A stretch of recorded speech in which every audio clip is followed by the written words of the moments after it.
Zinj means black, Anthropus means man. He was 750,000 years old, and he had a daddy, and they went back and they dug and they found some more skulls and some more skulls, and they're still unearthing skulls that never show the origin. But as far back as you go, they find you. Wait now. We have Caucasians in this audience. We have Hispanic brothers, sisters, brothers in the audience.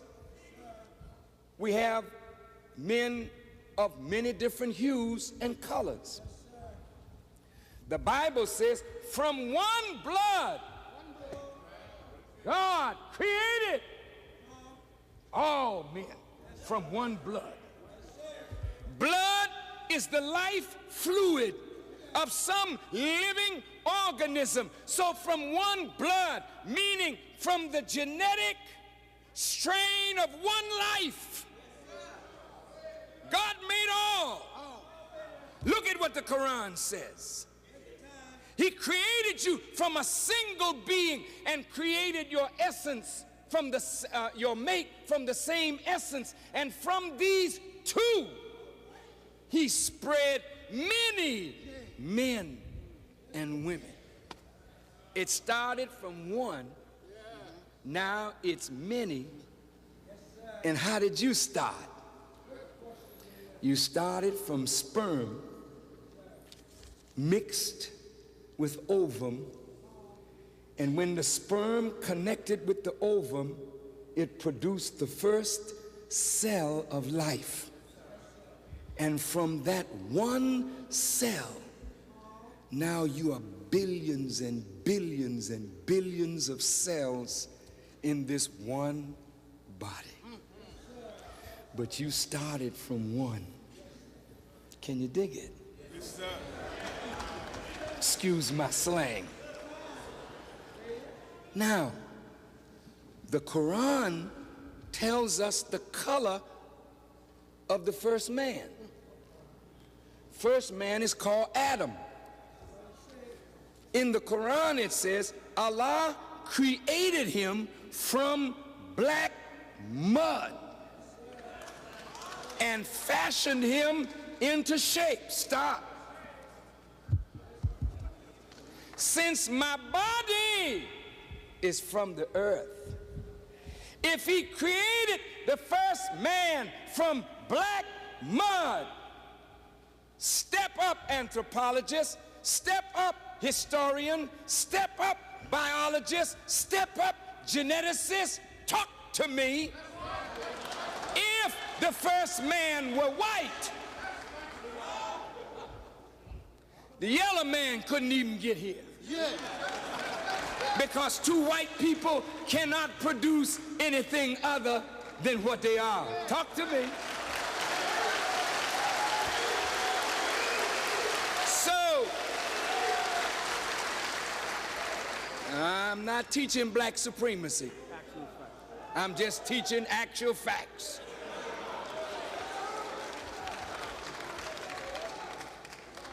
White people, listen to me good now. You can't produce us. It's a mathematical, genetic impossibility. So if you were the first, we couldn't have got here. So, the black man has in himself the whole range of color, because black is not a color. It is the essence from which all color comes. Now look at it. Come on.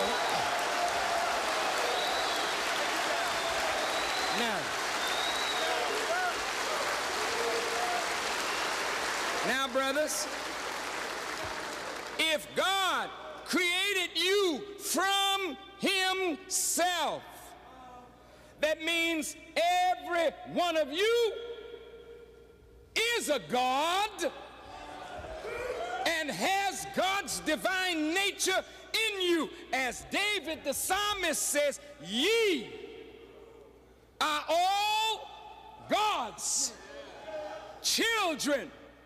of the Most High God. Now let's get the Bible and Quran to back this up. In the Bible, the apostle says, how can you love God whom you have never seen and hate your brother whom you see every day? Let's stop a minute. Let's look deeper. What do you mean? How can you love God whom you've never seen and then hate your brother? Wait. Then there's something in your brother that is of God. So when you hurt your brother, you're hurting your father. I'm a father, brothers. I got 9 children, 23 grandchildren, 1 great-grandchild. And if I ever see my children fighting, it gives me such pain. If you are God, not big God, but a little God, made, as the Bible says, in the image and the likeness of God, then Elijah Muhammad said, every time I see a black man, I'm looking at God. So when I look at you, I don't have to wait to see the Father. I see the Father in you. So when I see you, I got a duty by you, brother. When I meet you, you say, oh, Farrakhan, I'm real happy to meet you, man. And I always say, it's my honor, brother, to meet you. And you look at me and say, what how he honored to meet me? Because when I meet you, I'm meeting a person that has never been on the earth before, and there will never be one quite like you ever, ever again. So when I see you, I have to treat you like I would honor God. I have to respect each human being. I have to respect you, brother. Even though you don't know who you are, I know. And because I know, my duty is to honor and respect you. Even these little children, they are little babies. But the power of God is in them, and they're going to grow up one day, hopefully, to be mighty men. So you start respecting them when they're in the cradle. You start respecting them when you see the woman forming that child in the womb. You don't wait till it gets here. And that's why no man who's a real man will beat a woman. No man who is a real man will beat a woman. No man who's a real man will disrespect a woman, because it's through woman that we live. If you live to be the age of Methuselah, which is 969 years, you're still gonna die. So how do you continue? You continue through a woman. So when she tells you, I love you, when she says, I love you, if she means it from the depth of her heart, she's saying, I want to give life to you. I want to extend your life by my love. So you and she enter into a contractual arrangement that is from divine. And after 9 months, she suffers the pain of death to give birth to you all over again. And so as a man who has a child, if you love God and love yourself, when you see yourself growing again, you got a chance to make that life better than you were made. So when that life comes, it's like a potter's clay. You can shape it, you can mold it, you can make it something. So Jesus said, Reverend Jackson, when the disciples said, Master, when were you hungry and we fed you not? When were you naked and we clothed you not? When were you out of doors and we gave you not shelter? When were you sick and imprisoned and we ministered not unto you? He said, inasmuch as you have not done this unto the least of these, my brethren, go ahead, you have not done it also unto me. So the least little brother in here is the brother of Christ. Stop right there. Stop, man. We gotta get through this part. Don't leave me. Who is Christ?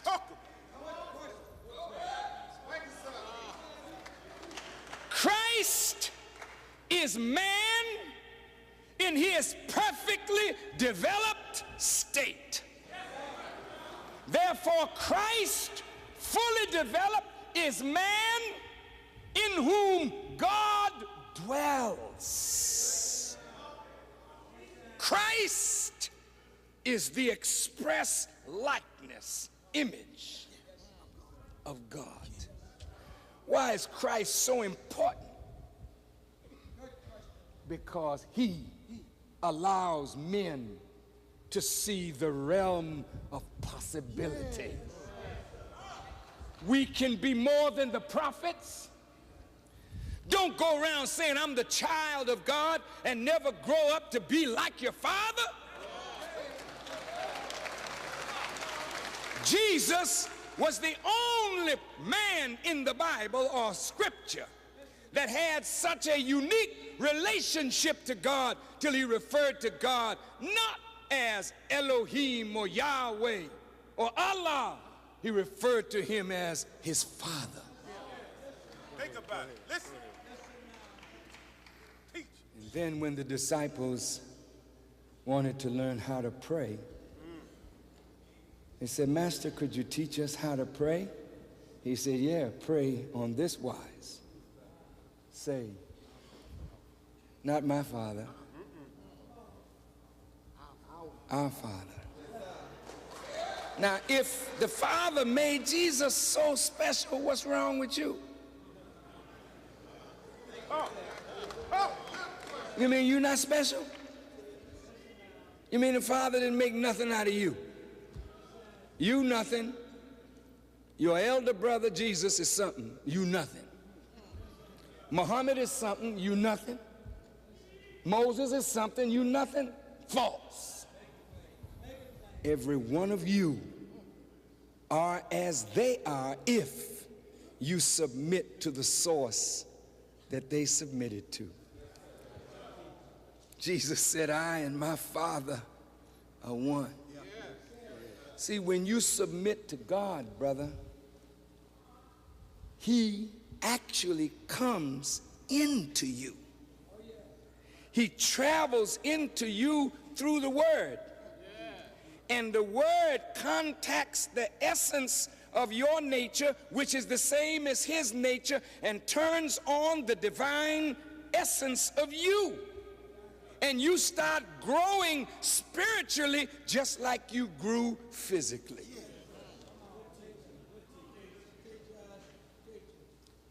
And therefore, brothers, when you got a gun in your pocket and you go on and shoot a black man, that's like shooting a bit of God. When you watch the life ooze out of your brother, every time you squeeze the trigger, life is oozing out of you, because love can't find a place in you for your brother if you're constantly raping, robbing, destroying your brother. This is your family. We are not just family from the same mother, but we are family from the same God. So you are truly my brother, and I am truly yours. So I make a pact. I will give my life for you, because my life is not more important than yours. You are greater, I am lesser. So I must become your servant. And you must see your people like that. When your brother is down, that's you. Help pick him up. Don't let different colors make you different people. Don't say, well, he got on red, man.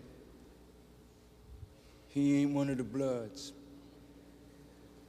He got on blue, man. Yeah. He ain't one of the brothers. He didn't get a right sign. He ain't one of the brothers. When you look in his face and you see the mark of the beast, that's your brother, who has been destroyed like you, and you must never, ever again hurt your brother. When you and your brother have an argument, develop the intelligence to reason with each other and not reach in your pocket.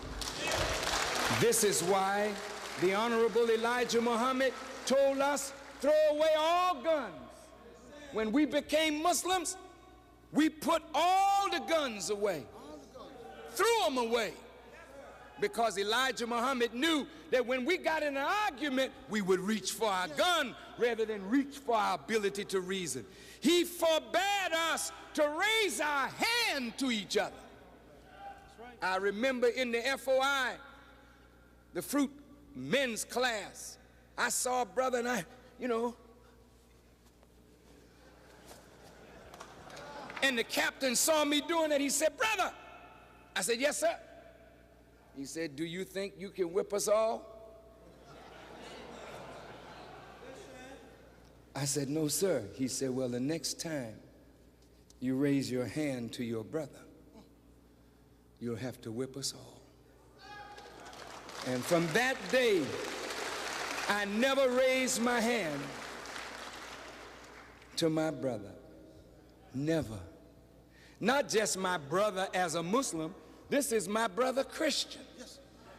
I won't ever raise my hand to him. He is safe from my tongue, from my hands.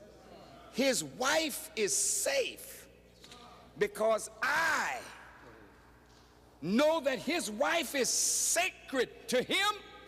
She's sacred to me. Therefore, instead of violating his house, I will protect his house. His daughter is sacred to me. And when we become like that, love comes in. When I won't do you wrong, you won't do me wrong, you fall in love with me. I fall in love with you. Then love is greater than the law. Because love is the highest expression of law.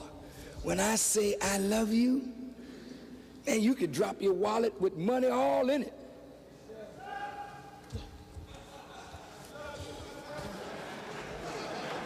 That's not a brother. I say, hey, brother, brother, brother. You dropped your wallet here. You say, man, I ain't gonna do that. If that fool dropped that wallet and I see it, I got it.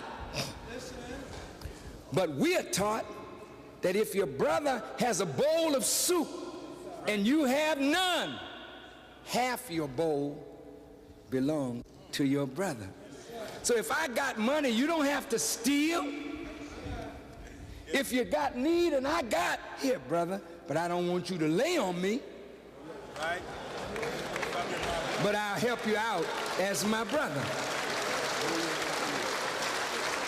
Now, I would like to conclude this talk, but I don't want anybody to get up because we're going to say prayer together. But I want to just show you in conclusion the meaning of the story of the donkey and the colt, and show you how this amount of men together, I show you what we could do right here in Houston. All right. And you'll never be broke and powerless if you have unity. There's an ass tied, untie him. White folks got us tied up to them, but they're not using us. Therefore, by the law of non-use, they have forfeited their right to hold us. Listen, Jesus is not a thief. He didn't tell his disciples, go and untie him and bring him to me. When you got a tie on you, that means you belong to somebody else. But the master had come, and he paid a price to redeem them. So he said, no, they're not using you. I've suffered for you. Go untie them. I got need. Bring the ass to me. I'm not speaking vulgar. No. Then Jesus rides into Jerusalem on the ass or the donkey. People saying, Hosanna. Do you know in the history, there has never been, to my knowledge, a leader who calls black men out to a special meeting to talk to black men? Go check the history. Brothers, if this happens in 15 or 20 cities across the country, what do you think they're thinking? See, you are the unlearned, the donkey. Farrakhan is who you came to hear. That means you are the wave or the wind beneath his wings. So when they record this meeting, they're going to say, that Farrakhan, he's getting them black men stirred up. He's more dangerous than any nigger we've had. The moment Jesus got on the donkey and rode into Jerusalem, his time was numbered, because they in secret council said he got to die. I'm telling you tonight, they have already decided Farrakhan got to go. Wait. They made their plans. But God made his.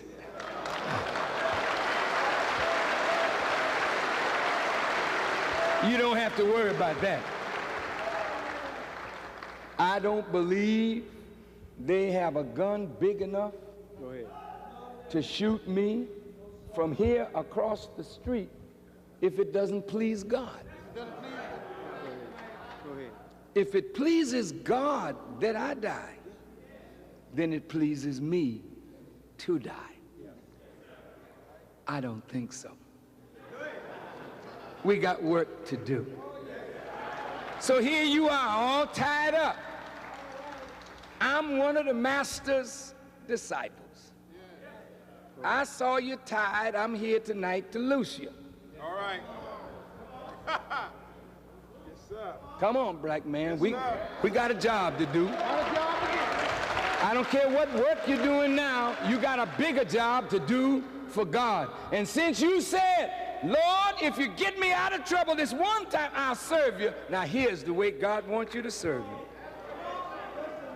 First of all, brothers, each of us have to decide to clean up our act.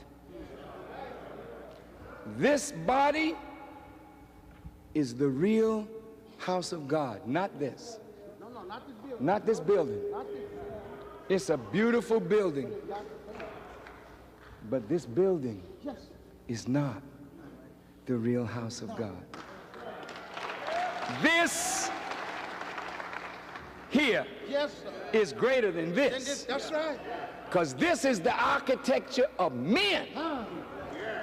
This is the craftsmanship of God.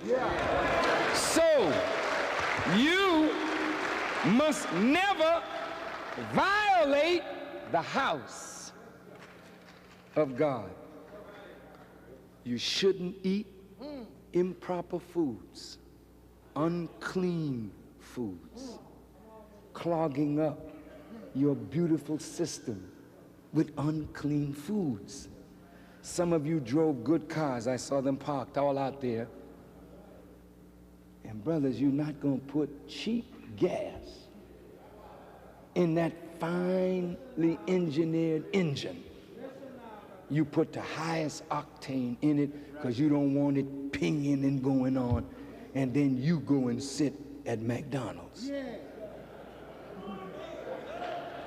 and feed this magnificent house garbage.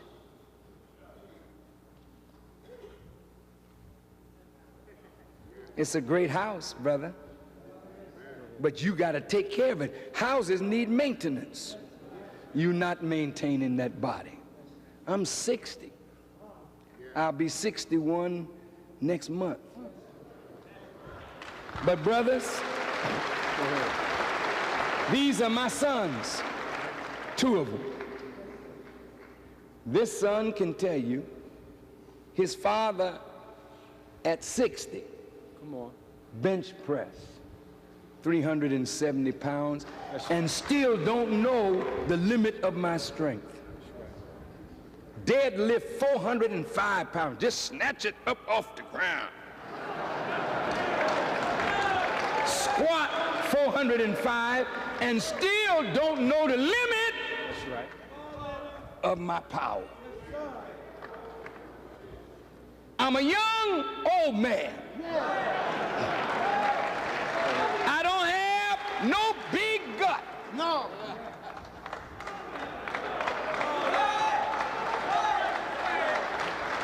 What do you look like? Some of you have not seen yourself.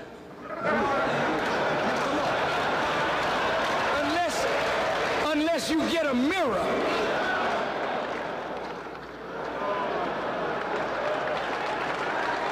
Your gut hanging all down over your knees. This is your lifeline. Ask the champ. Look how magnificent he looks when he takes off his clothes. You don't have to age because you've been here long. Go ahead. Ain't none of you in here really old. 70's not old, 80's not old, 90's not old. You just got here, man. What you getting out of here for? Hang in there, brother. But you got to stay here long enough to learn how to live so you can pass on valuable lessons to your children and your grandchildren. You out of here. Improper foods. I have fasted from 3 days to 40 days. You got to learn how to cleanse your bodies and your minds. I mean, I'm just quick, brother. I can wake up in the middle of the night and teach for hours, never repeating myself. You are greater than I am. You just need to get yourself in order with God. Now, I'm one man, and they find it difficult to handle me. The whole world together finds it difficult to crush one man. You know why?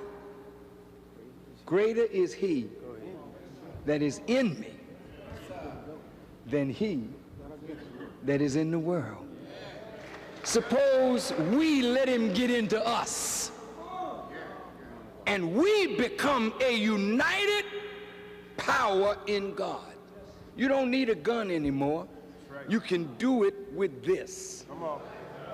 When they told me 30,000 people were standing on the outside and they were trying to get screens, I went in my room and I said, "Oh Allah, hold back the rain.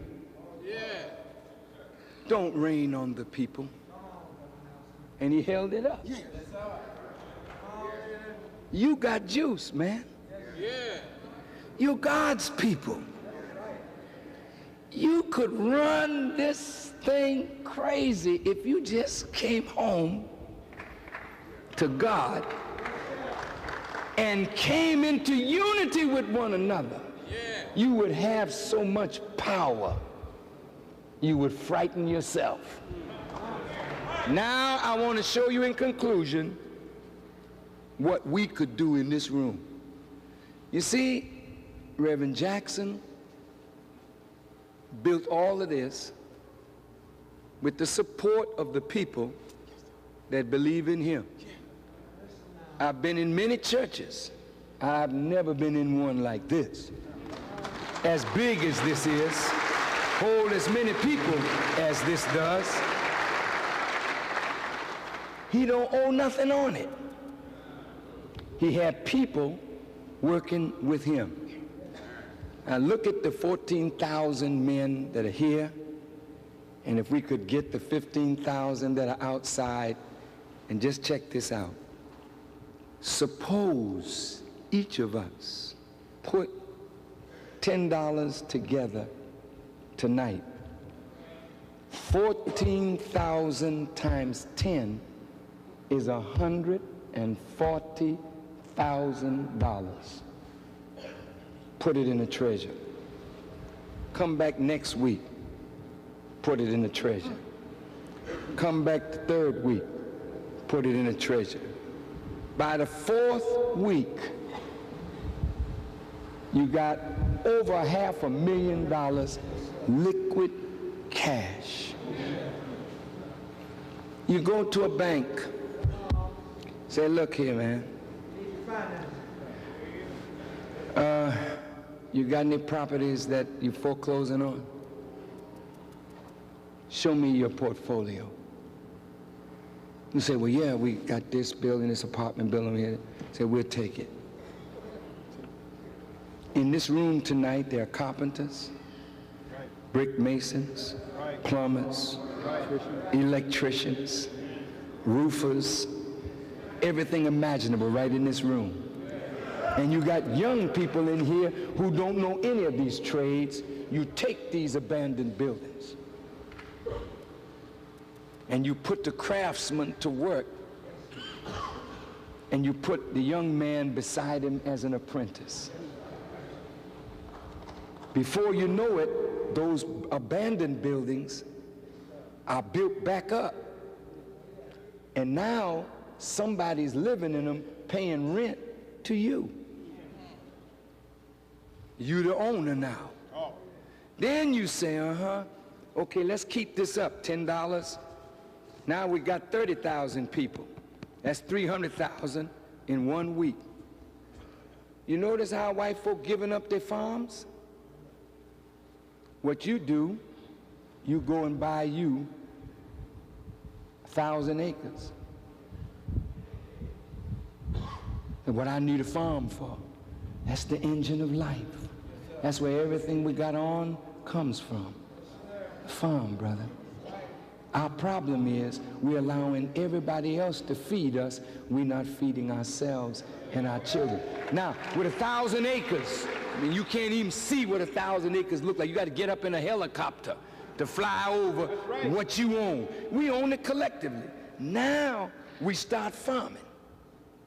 Everybody can't farm, but there's some good farmers in here. But we ain't gonna farm with a mule anymore.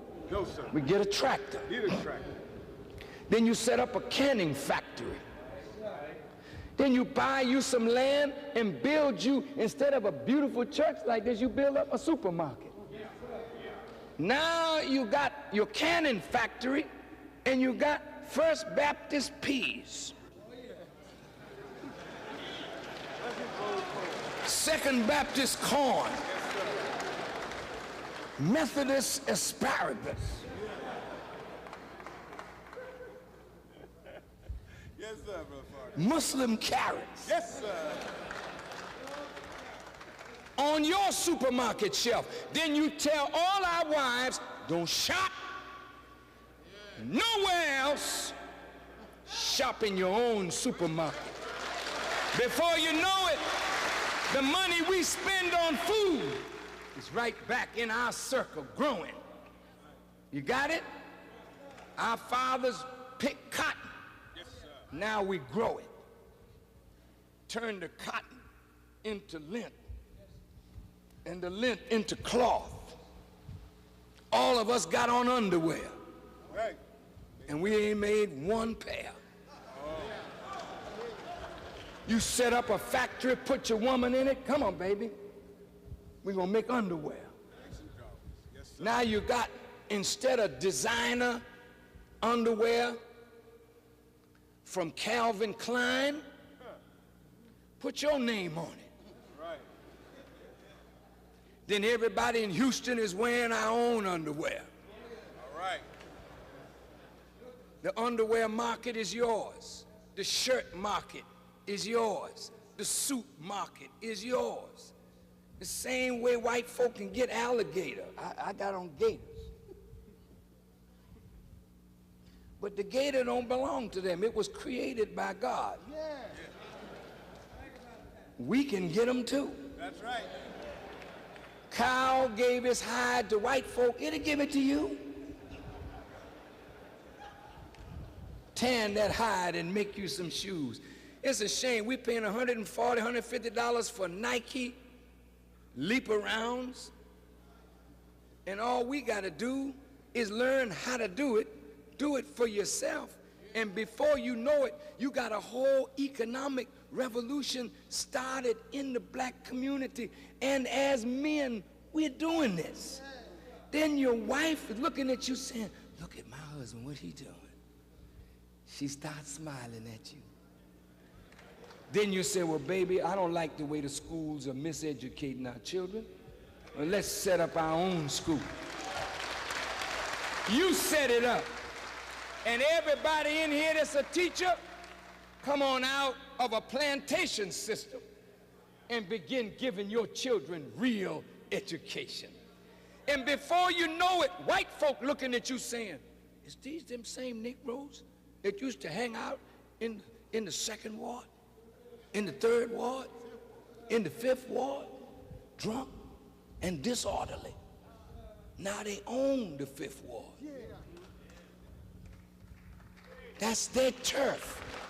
Then when you own it, you become interested in the politics that governs it. Then you run for office who you want to run that will look out for your interests, and after a while, you become a power in Texas. And then before you know it, from the Lone Star State, you get many other states wanting to put a star up like Texas did. And before you know it, you're working hard, and therefore you deserve pleasure.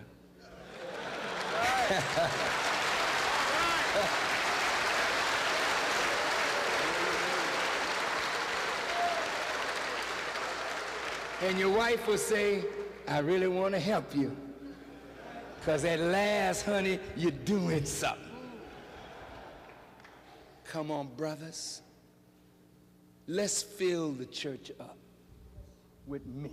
Yes, sir. Let's fill the mosque up with men. Yes, sir. And let us never let religion and the labels divide us ever again from one another.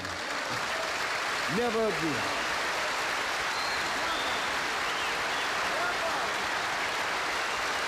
Will you do it? Are you with us, brothers? Then may Allah bless you as I greet you in peace. Assalamu alaikum. Now, brothers, while you're standing, oh, I love you too. Before we have prayer, brother, I'm coming back, God willing, but I'd like to have a black woman's meeting when I come back.